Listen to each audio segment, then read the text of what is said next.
ইতিমের মাল মেরে খেয়েছিল আবু জেহেল। কে?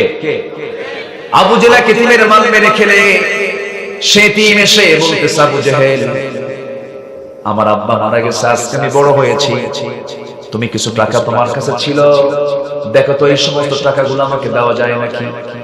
আবু জেহেলকে মুহাম্মাদের থেকে তুলে নিয়ে যা। দেখছেন ব্যবহার কি ভালো না খারাপ? ব্যবহার ভালো না খারাপ? রাসূলকে দেখায় যে রাসূলকে হেয় করে। এই আবু জেহেল রাসূলকে হেয় করে কত ঠাট্টা করেছে। নবীজির পিছনে থাকতেন নবীজির পিছনে থাকতেন বেলালের মতো একজন কালো মানুষ। বেলাল রাদিয়াল্লাহু আনহু ছিলেন এত ঘন কালো, এত গরীব ছিলেন যে তার গায়ের কাপড় শুধু এতটুকুই ছিল, তার সতর ঢাকার জন্য নাভি থেকে হাঁটুর নিচ পর্যন্ত কাপড় ছিল। এই কাপড় ছাড়া বিকল্প কোনো কাপড় তার আর ছিল না। তার সম্পত্তি হলো সতর ঢাকার কাপড়। এরকম গরীব তো আমার দেশে বহু আছে। এখানে আছে? এখানে আছে? বাংলাদেশে একটা খুঁজে পাওয়া যায়? এত গরীব মানুষ বেলাল। সম্পদ বলতে শুধু নাভি থেকে হাঁটুর নিচ পর্যন্ত এক খণ্ড কাপড়। সেই বেলাল যখন ইসলাম কবুল করলেন, ইসলাম কবুল করার সঙ্গে সঙ্গে আবু জেহেল হেয় করে, ঠাট্টা করে, দেখ মুহাম্মাদের বাহিনীগুলো দেখ, গরিবের বাচ্চা, ফকিরের বাচ্চাগুলো, এই সমস্ত গোলামের বাচ্চাগুলো, দাসদের নিয়ে মুহাম্মদ বিশ্ববিজয়ের স্বপ্ন দেখে। আল্লাহ বলছেন, ও আবু জেহেলের দলের লোকেরা, আমি আমার বেলালকে এমন সম্মান দিয়ে দিলাম, পৃথিবীর প্রথম মুয়াজ্জিনের খেতাবটা আমি বেলালকে দিয়ে দিলাম। বেলাল রাদিয়াল্লাহু তাআলা প্রথম মুয়াজ্জিন, কালো কুচকুচে মানুষ, দেখে পছন্দ হতো না। ঠোঁটগুলো ছিল মোটা মোটা, দাঁতগুলো ছিল ফাঁকা ফাঁকা, চুলগুলো ছিল খাড়া খাড়া, শক্ত শক্ত চুলগুলো ছিল আফ্রিকান মানুষ, নিগ্রো, এবং তাদের গায়ের গন্ধটা ছিল অন্য ধরনের। এরকম একজন কালো নিগ্রো হাবশী একজন গোলাম, যার বাপ গোলাম, নিজ গোলাম, সতর ঢাকার কাপড় ছাড়া কোনো কাপড় নাই। সেই বেলাল যখন ইসলাম কবুল করেছে, ইসলাম কবুল করার সঙ্গে সঙ্গে আবু জেহেল হেয় করেছে।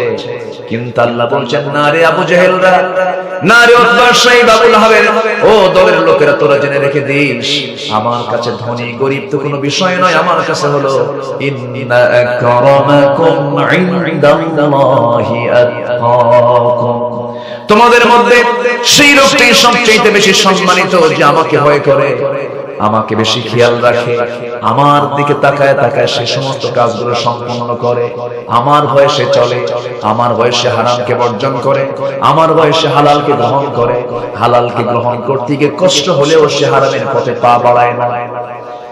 বেলাল বিন রাবাহ রাদিয়াল্লাহু তাআলা আনহু এরকম একজন অসহায় মানুষ ছিলেন। আল্লাহ তাকে মহব্বত করেছেন, পছন্দ করেছেন, আল্লাহ তার মর্যাদা দিয়ে দিয়েছেন।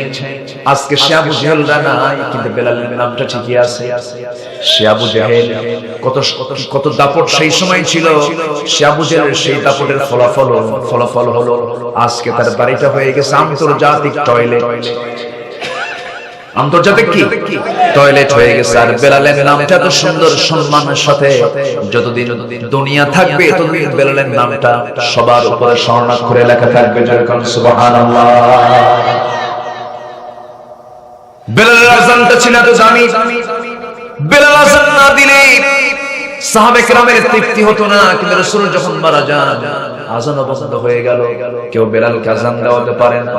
রাসূল মারা গেছেন, বেলাল আযান বন্ধ করে দিয়েছেন। প্রথম খলিফা বকর সিদ্দিক রাদিয়াল্লাহু আনহু একদিন বলছেন, ভাই বেলাল, রাসূলের জীবন দশায় তোমাকে বলাই লাগতো না, তুমি আযান দিতা, সবার আগে গিয়ে পৌঁছে যেতে, তুমি সেই বেলাল আযান দিচ্ছ না কেন? আমরা কি আযান শুনবো না?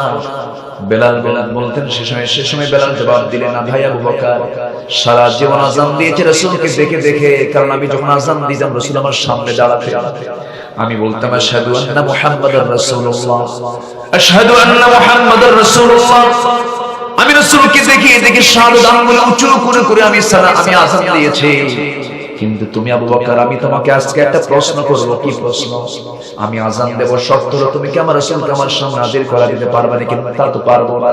রাসূল শূন্য দুনিয়ার মসজিদে বেলাল আর কোনদিন আযান দেবে না।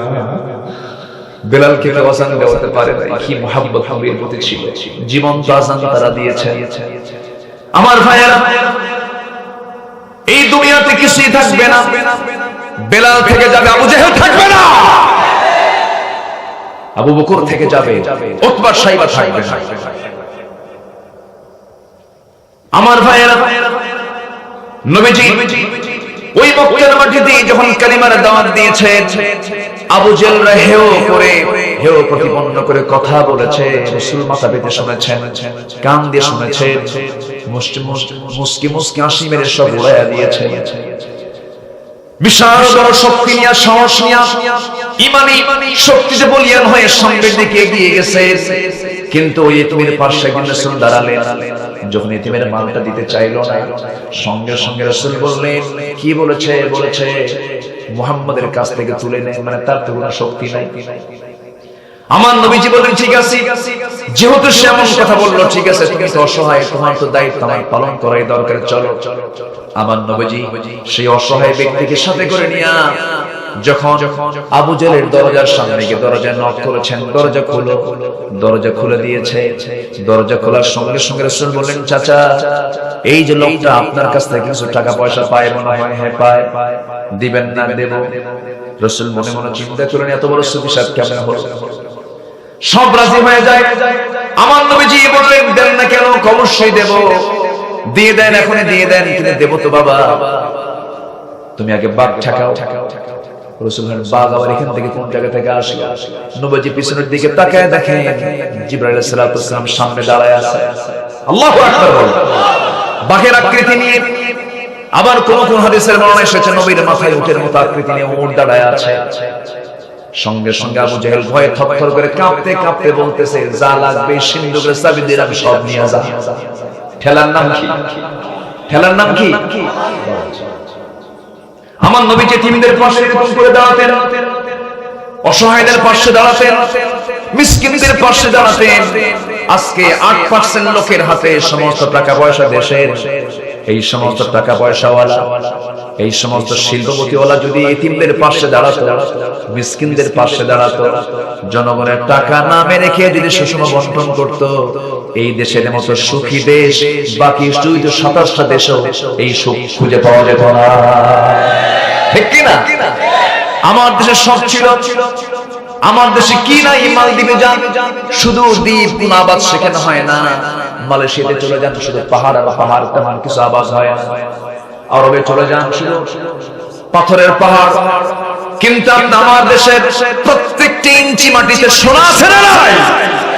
প্রত্যেকটা ইঞ্চি মাটি এত সুন্দর করে যেন নববধূর মতো সাজিয়ে রেখেছে আল্লাহ। এই সবুজ বাংলা, সব কিছুতে সুন্দর এই সবুজ বাংলা। এই সবুজ বাংলার সব কিছু ছিল, তেলের খনি, গ্যাসের খনি, স্বর্ণের খনি, আবাদের খনি, সব খনি আছে। কিন্তু সবচেয়ে বড় সমস্যা হলো মাছ মারতে গেছে কিন্তু খোলের তলা নাই। কি নাই? সব টাকাগুলো জমা হবে কেমনে? তলাই তো নাই, সেই তলা ঠেকছে গিয়ে সুইস ব্যাংক। ঠিক কিনা?